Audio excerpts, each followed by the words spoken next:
Konsep teori gender dan seksualitas adalah bagian penting dalam kajian ilmu sosial, budaya, dan humaniora. Teori-teori ini membahas cara masyarakat memahami, mengkonstruksi, dan mengatur perbedaan antara laki-laki dan perempuan, serta orientasi dan identitas seksual. Berikut penjelasan dasarnya.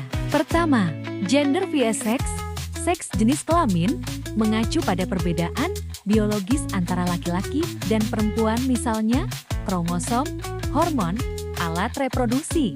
Gender merujuk pada konstruksi sosial dan budaya yang melekat pada peran, perilaku, dan identitas sebagai laki-laki, perempuan, atau non-biner dalam masyarakat. Kedua, teori gender. Beberapa pendekatan teori gender yang utama. A.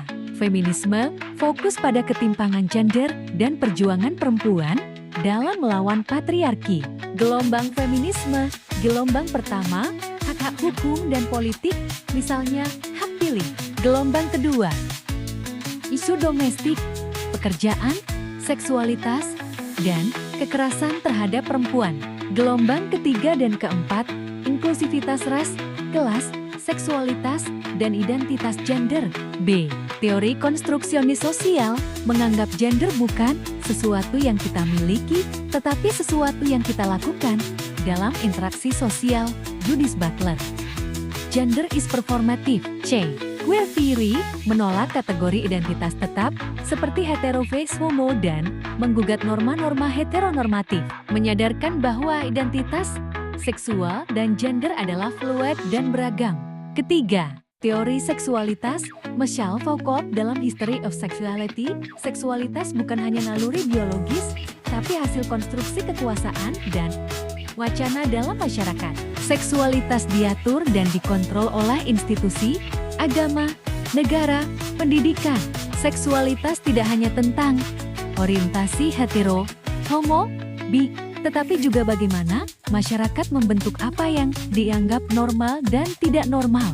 Keempat, identitas gender dan orientasi seksual. Identitas gender, cara seseorang memahami dirinya dalam spektrum gender, misalnya pria, wanita, non-biner. Orientasi seksual, kepada siapa seseorang tertarik secara emosional, romantis, atau seksual, misalnya heteroseksual, homoseksual, biseksual, aseksual, panseksual. Kelima, interseksionalitas diperkenalkan oleh Kimberly Crenshaw, menjelaskan bahwa penindasan atau privilege gender beririsan dengan faktor lain seperti ras, kelas, disabilitas, dan orientasi seksual.